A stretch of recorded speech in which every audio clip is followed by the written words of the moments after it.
Sejam muito bem-vindos. Hoje, inteligência emocional nas altas habilidades, superdotação. Se você se interessa por esse assunto e mais sobre as altas habilidades, você está no canal certo. Então, sejam muito bem-vindos. Eu sou a doutora Jaque McDowell, especialista em altas habilidades, superdotação e dupla excepcionalidade. E se você, assim como eu, é mãe ou pai de uma criança ou adolescente com altas habilidades, superdotação e quer saber muito mais e entende que esses adolescentes querem mais do que notas, quer que seu filho seja feliz, seguro de si, emocionalmente saudável, mesmo com toda a sua intensidade. Fique comigo até o final porque esse vídeo é para você.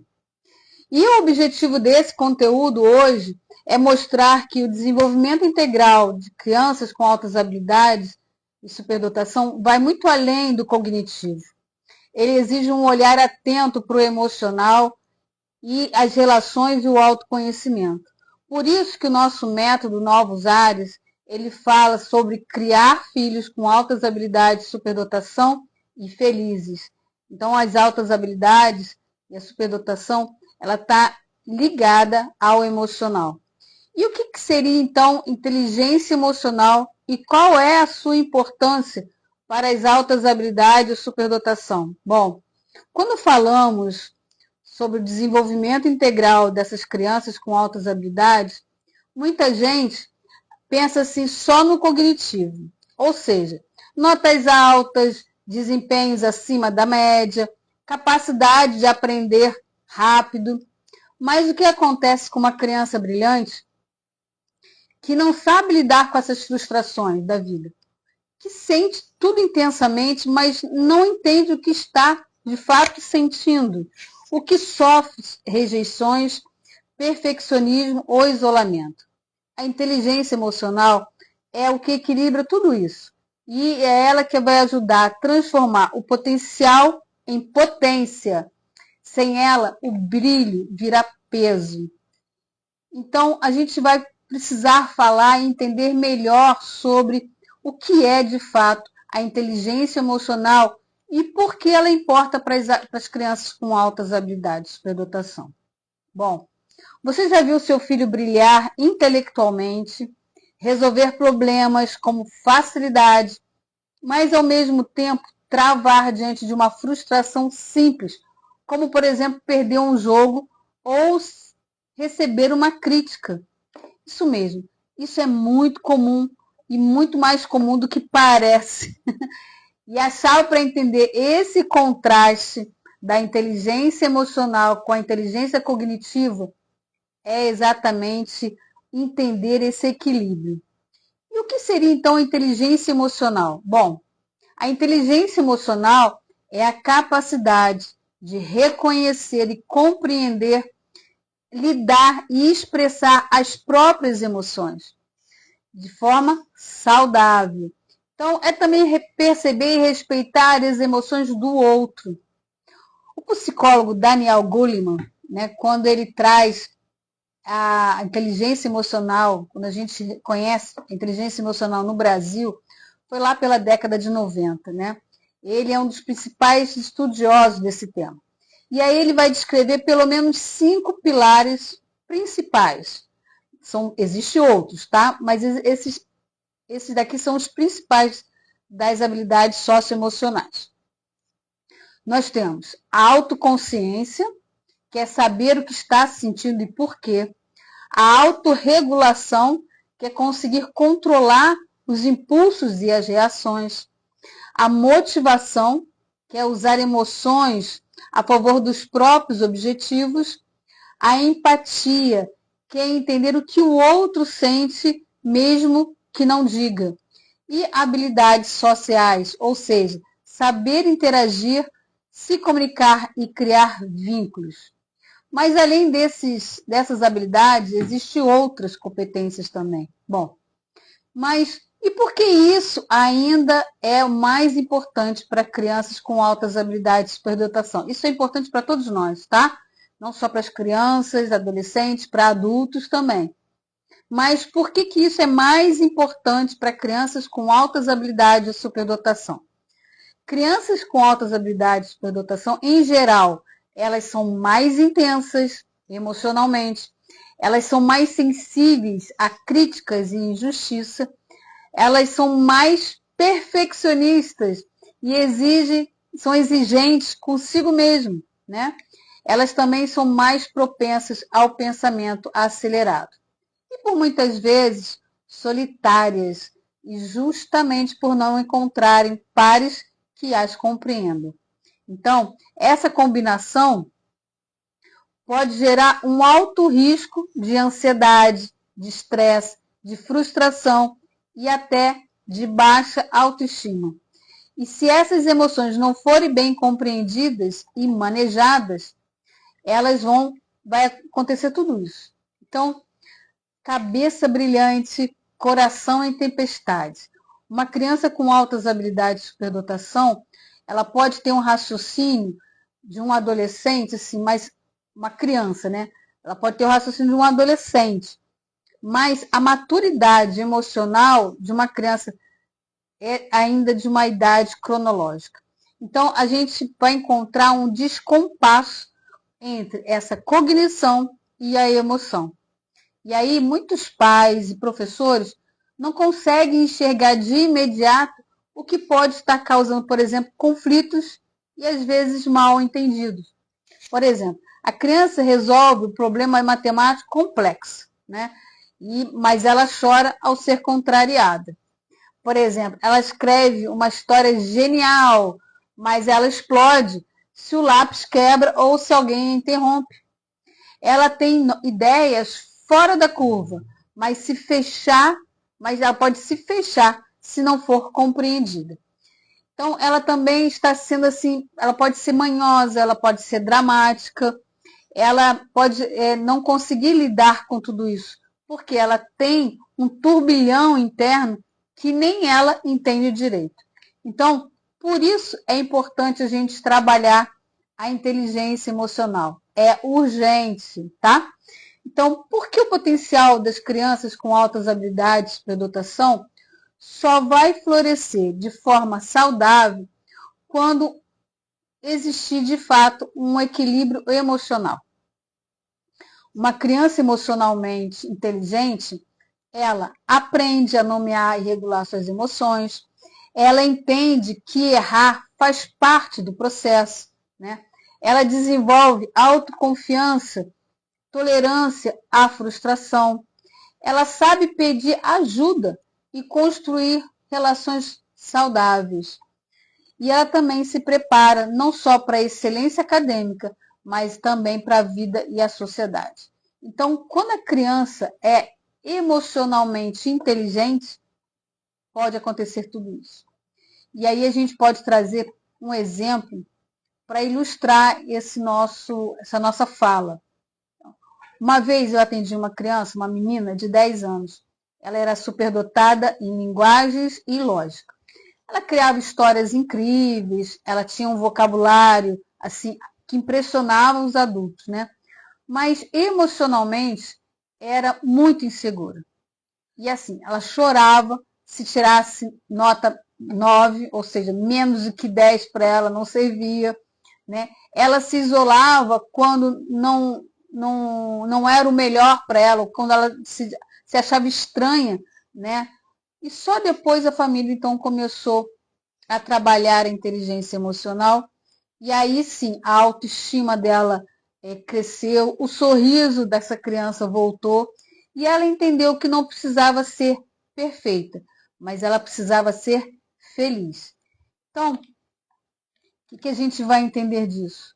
Que a inteligência emocional, ela é o coração de fato que brilha, mas e que vai equilibrar essa mente brilhante. Então, a inteligência emocional é que transforma o potencial em bem-estar, em vínculos reais, em crescimento integral. Então, sem a inteligência emocional, o brilho do superdotado pode ofuscar. Com ela ilumina. Então, a gente precisa incentivar, nós pais precisamos incentivar os nossos filhos a nomear essas emoções. Comece assim, ó, como você está se sentindo? Com raiva, frustração ou cansado? O que você está sentindo, meu filho? Por que esse rompante? Ou por que esse comportamento, né? Então, a gente precisa ensinar os seus filhos a nomear essas emoções. E existem também muitos mitos perigosos. Por exemplo, ele é superdotado, ele se vira sozinho. Não é bem assim. Então, muitos pais e educadores focam só no desempenho acadêmico. Ele tirou 10, ele acerta tudo. Mas a criança pode sofrer com ansiedade, com isolamento, ter crises, inclusive, de identidade. Então, não basta ser brilhante, é preciso também saber brilhar para não se queimar, não é mesmo? Então, a gente precisa entender que existe uma tríade do desenvolvimento integral. Que tríade seria essa? Bom, primeiro que é o cognitivo, o emocional e o social. Então, essa tríade, é onde a gente vai entender que esse talento só vai florescer com esse equilíbrio dessa tríade. Então, com a inteligência emocional, ele vai melhorar o desempenho, as relações e a autonomia da criança. Então, em relação direta entre a inteligência emocional e os pilares do método Novos Ares, é assim, onde tem o cognitivo, emocional e o social, nós temos a autonomia, a responsabilidade e a segurança emocional. O cognitivo, vamos falar sobre o cognitivo, sobre o brilho da mente. O cognitivo é o pilar mais visível, ok? Então, o que parece assim, em testes, em avaliações, que vai aparecer assim, nos olhares dos professores, dos familiares, essa criança vai ter a capacidade, por exemplo, de compreender, de aprender rápido, eficaz. Ela tem um pensamento crítico, lógico e criativo muito mais avançado do que os pares dela. Ela tem uma alta curiosidade e ela busca por sentido em todas as coisas que faz. E também pode ser uma criança com facilidade em determinadas áreas, como, por exemplo, matemática, linguagem, na música, enfim, em qualquer linguagem. Mas, sozinhos, esses talentos não garantem o sucesso nem a felicidade. Então, de que me adianta uma mente brilhante se o coração está aflito?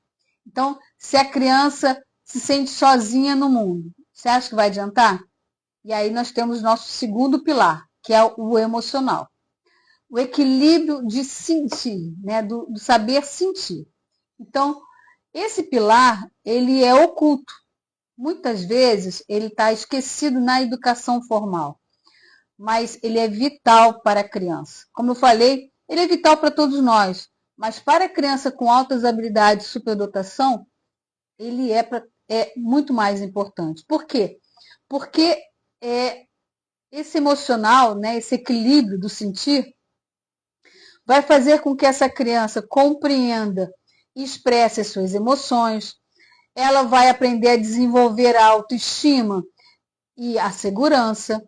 Ela vai aprender a lidar com frustrações, erros e críticas, onde ela também pode aprender a se acalmar e a se motivar e a se perseverar.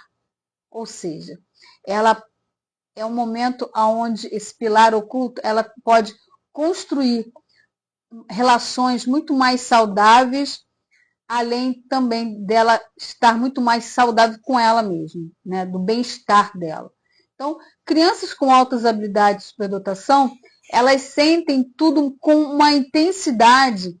E por quê? Porque elas são altamente sensíveis, elas são intuitivas, elas são perfeccionistas, né? E isso pode, inclusive, levar à exaustão emocional, e se não forem orientadas devidamente. O emocional é um freio que também é um motor da criança superdotada. Então, se ela, sem esse freio, né, se ela não tiver esse freio, ela vai travar. E aí ela também pode, inclusive, se perder. Ela pode se bloquear, ok? E a gente tem um terceiro pilar, que é o social. Então, o social é a ponte, né, com o mundo.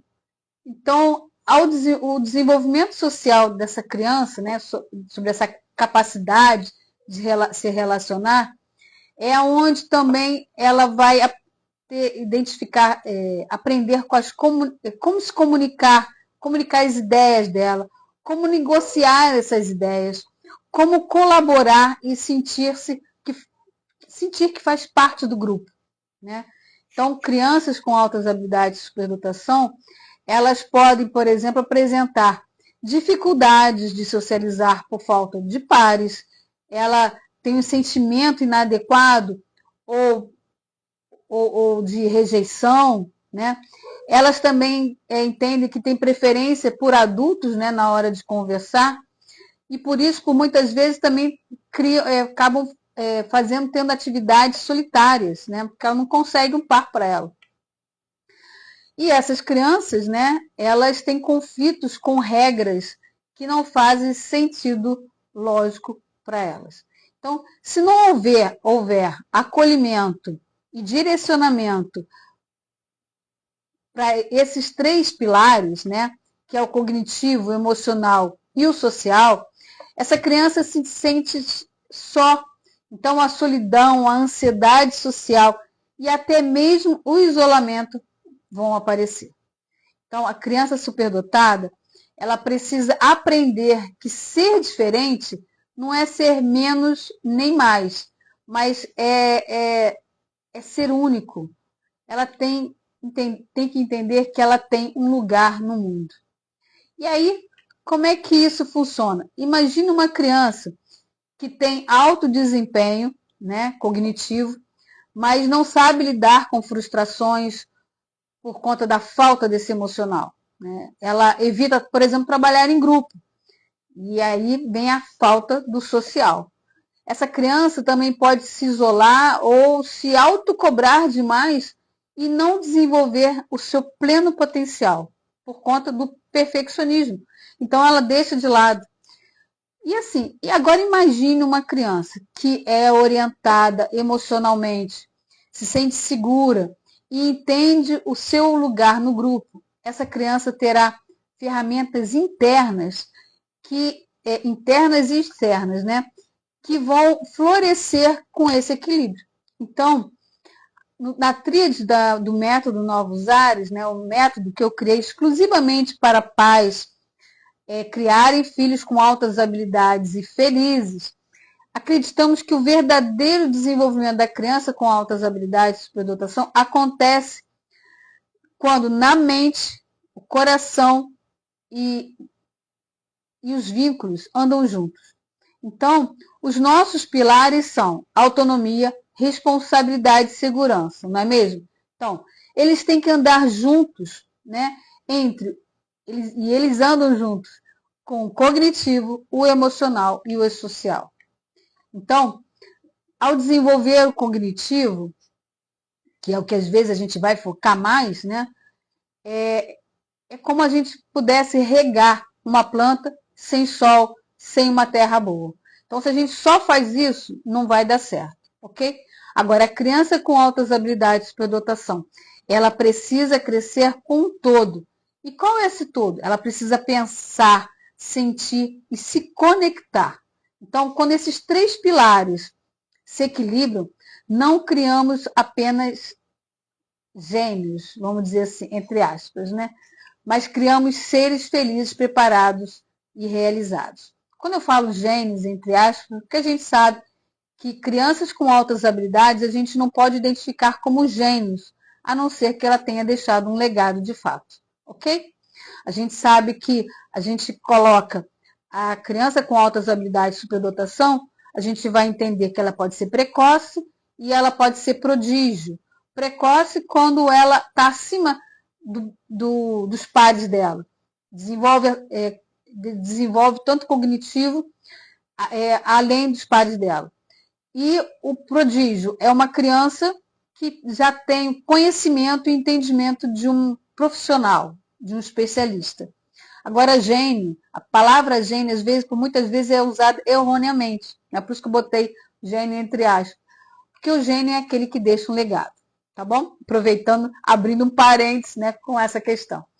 E aí, como é que a gente pode desenvolver essa inteligência emocional nas crianças com altas habilidades? Bom, primeiro a gente precisa ter uma escuta ativa, ou seja, a gente precisa julgar menos e criar mais conexão com nossos filhos. A gente precisa também validar emocionalmente, ou seja, eu entendo o que te incomodou, ou seja, pedir para ela identificar essas emoções, né? E entender o que ela está passando. Outra coisa também é limites com a empatia. Ela precisa aprender a ser empática. E principalmente os pais emocionalmente inteligentes, né, eles educam melhor. Ou seja, quando os pais também aprendem a desenvolver a inteligência emocional, eles vão perceber que as crianças vão conseguir esse equilíbrio. Então, entendendo essa tríade do desenvolvimento integral, né, a gente falou sobre o pilar cognitivo, que é estimular o pensamento criativo e lógico, certo? E o pilar emocional e o pilar social. Agora, qual é o objetivo da gente identificar tudo isso? Como eu falei, a criança com altas habilidades, ela precisa, né, mais do que outras crianças, ela tem todas aquelas questões de perfeccionismo, de não conseguir se entender, né? E aí a gente traz para vocês, por exemplo, uma atividade que pode ajudá-los, né, nesse trabalho com seus filhos. Então, a gente pode criar em casa, por exemplo, um mini projeto autoral, onde você pode estimular o pensamento criativo, o planejamento, com planejamento e execução. E como é que pode ser essa atividade? É um mini projeto, vamos pensar assim. Então, você pode propor à criança criar um projeto em casa, que pode, por exemplo, ser um jogo de tabuleiro, pode ser uma história em quadrinhos, né? Um robô de sucata, enfim. Fazer experimentos científicos, o que você achar melhor, que você identifica que seu filho tem interesse, né? Então, você vai ajudar essa criança a fazer planos dessas etapas. Que planos seriam esses? Então, quais as ideias que ele tem, né? Depois, quais os materiais, e aí escolher, né? Qual o projeto que a gente vai fazer? Ah, vamos fazer um robô de sucata, ok. Aí essa é a ideia. Pode elencar vários, mas qual que a gente vai fazer de fato agora? Ah, vamos fazer um robô de sucata. Depois, vamos escrever sobre os materiais. Que materiais que a gente pode utilizar? E disso você vai construindo um planejamento, ok? E a construção? Como é que será essa construção? Como é que a gente vai fazer isso? A gente vai juntar com que materiais? Né? A gente vai juntar com fita crepe, com arame? Como é que será essa construção? E também a apresentação. Então, você pode, nesse plano de etapas, colocar ideias, materiais, construção e apresentação. E aí escrever, né, criar esse mini projeto para que a criança possa aprender a já começar a identificar as suas atividades, as suas ideias, né? E aí essa é uma dica que a gente pode fazer incentivando uma criança,